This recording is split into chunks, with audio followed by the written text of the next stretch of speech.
আসসালামু আলাইকুম প্রিয় ভিউয়ার্স, সবাই কেমন আছেন? আশা করি আল্লাহর রহমতে যে যেখানেই আছেন ভালো আছেন।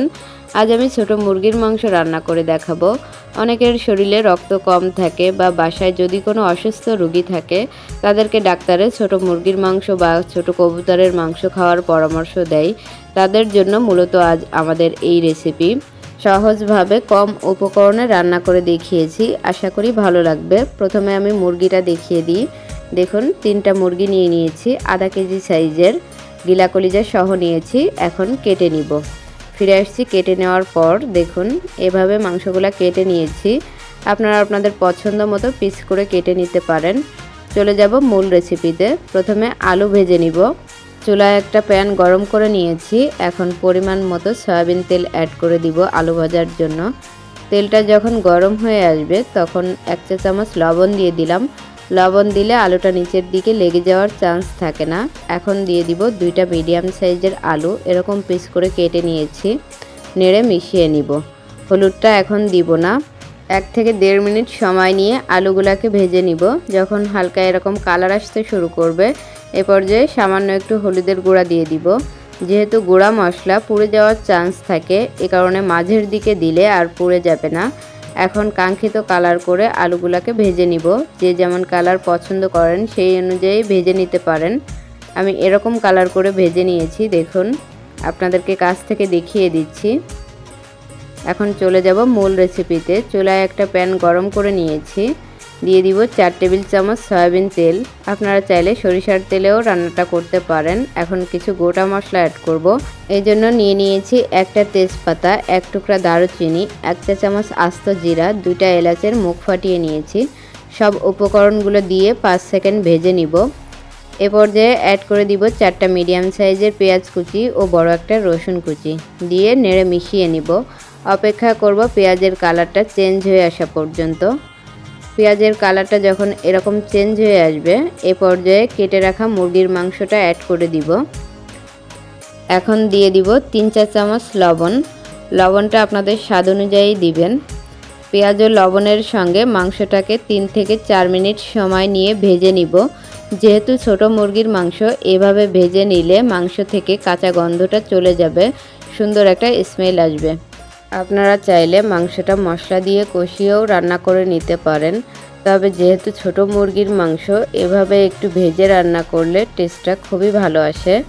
এখন একটা ঢাকনা দিয়ে ঢেকে 3 থেকে 4 মিনিট সময় নিয়ে নেড়ে চেড়ে মাংসটাকে ভেজে নিব। ফিরে এলাম 4 মিনিট পর। দেখুন, মাংসের কালারটাও চেঞ্জ হয়ে গেছে। খুব ভালো করে ভেজে নিয়েছি। এখন অন্যান্য মশলা অ্যাড করব। দিয়ে দিব 1 টেবিল চামচ আদা বাটা, উঁচু উঁচু করে দিয়েছি। উঁচু 1 টেবিল চামচ রসুন বাটা দিয়ে দিলাম। 1/2 টেবিল চামচ জিরার গুঁড়া, 1/2 টেবিল চামচ গরম মশলার গুঁড়া, 1/2 টেবিল চামচ লাল মরিচের গুঁড়া দিব। মরিচটা আপনাদের টেস্ট অনুযায়ী দিবেন। 1/2 টেবিল চামচেরও কম হলুদের গুঁড়া দিয়েছি। এখন নেড়ে মিশিয়ে নিব। খুব ভালো করে কষিয়ে নিতে হবে মাংসটাকে মশলার সঙ্গে। যত সুন্দর করে কষাবেন মাংসের টেস্টটা ততই বেড়ে যাবে। মাংসটা মশলার সঙ্গে নেড়ে চেড়ে মিশিয়ে নিয়েছি। এখন চুলার আঁচটা মিডিয়ামে রেখে একটা ঢাকনা দিয়ে ঢেকে 3 থেকে 4 মিনিট সময় নিয়ে কষিয়ে নিব। ফিরে আসছি 4 মিনিট পর। মাংসটাকে নেড়ে চেড়ে কষিয়ে নিয়েছি। দেখুন, তেলটা ছেড়ে দিয়েছে। এ পর্যায়ে সামান্য একটু পানি অ্যাড করব কষানোর জন্য। আমি আধা কাপেরও কম পানি দিয়ে দিব। বেশি পানি দেওয়ার দরকার নাই, যেহেতু ছোট মুরগির মাংস অল্পতেই সেদ্ধ হয়ে যাবে। মাংসটা নেড়ে মিশিয়ে নিব। অপেক্ষা করব ঝোলটা কমে আসা পর্যন্ত। একবারেই কমানো যাবে না, হালকা একটু ঝোল থাকতে ফিরে আসব। এখন একটা ঢাকনা দিয়ে ঢেকে অপেক্ষা করব ঝোলটা কমে আসা পর্যন্ত। দেখুন, ঝোলটা এরকম কমিয়ে নিয়েছি। হালকা যখন এরকম ঝোল থাকবে এ পর্যায়ে ভেজে রাখা আলুটা অ্যাড করে দিব। আলুটা দিয়ে দিলাম। হালকা একটু ঝোল থাকতে দিলে সময় নিয়ে আলুটাকে মাংসের সঙ্গে কষানো যাবে।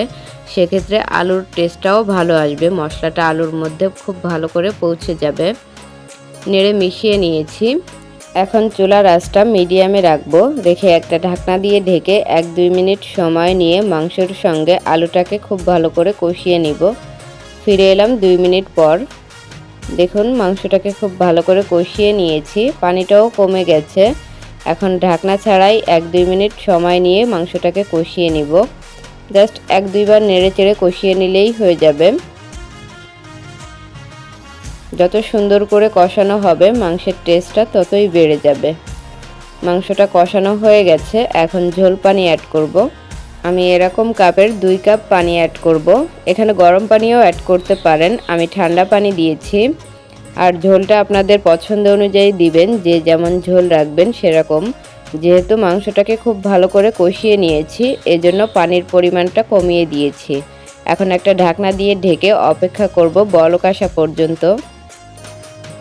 দেখুন মাংসে বলক এসে গেছে।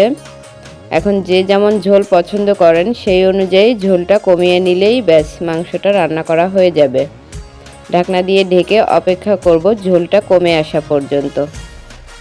ফিরে এলাম মাংসের ঝোলটা কমে আসার পর। এ পর্যায়ে কিছুটা ভাজা জিরার গুঁড়া অ্যাড করব। যে কোনো মাংসে ভাজা জিরার গুঁড়া দিলে ফ্লেভারটা খুব ভালো আসে। আর চেষ্টা করবেন ইনস্ট্যান্ট ভাজা জিরার গুঁড়া দিতে, তাহলে ফ্লেভারটা আরও ভালো আসবে। ভাজা জিরার গুঁড়া দিয়ে অবশ্যই ঢাকনা দিয়ে ঢেকে রান্না করবেন, তাহলে জিরার গুঁড়ার ফ্লেভারটা মাংসের মধ্যে খুব ভালো করে পৌঁছে যাবে। মিডিয়াম টু লো আঁচে রেখে দিয়েছিলাম, দেখুন তেল ছেড়ে দিয়েছে, মাংসের কালারটাও সুন্দর এসেছে। রান্না করা হয়ে গেছে। এ পর্যায়ে চেক করে নেবেন লবণটা কম আছে কিনা। লবণে কম থাকলে কিছুটা লবণ অ্যাড করে দিতে পারেন। এখন সার্ভিং ডিশে পরিবেশন করে নিব। কবুতর বা ছোট মুরগির মাংস এভাবে রান্না করলে টেস্টটা খুবই ভালো আসে। আশা করি রেসিপিটা আপনাদের ভালো লেগেছে। ভালো লাগলে আমাদের চ্যানেলটাকে সাবস্ক্রাইব করে রাখতে পারেন, তাহলে আমি যখনই নতুন নতুন ভিডিও ছাড়ব সবার আগে আপনাদের কাছে নোটিফিকেশন পৌঁছে যাবে। যারা অলরেডি সাবস্ক্রাইব করেছেন তাদেরকে অসংখ্য ধন্যবাদ। পরবর্তীতে কোন রেসিপি দেখতে চান কমেন্টে জানাবেন, কাছ থেকে দেখিয়ে দিচ্ছি। দেখুন কতটা লোভনীয় হয়েছে, খেতেও ভীষণ মজা। আপনারা বাসায় ট্রাই করে দেখতে পারেন, আশা করি ভালো লাগবে। ভিডিও দেখার জন্য অসংখ্য ধন্যবাদ। আপনারা সবাই ভালো থাকবেন। আজ আমি এখানেই বিদায় নিচ্ছি। আল্লাহ হাফেজ।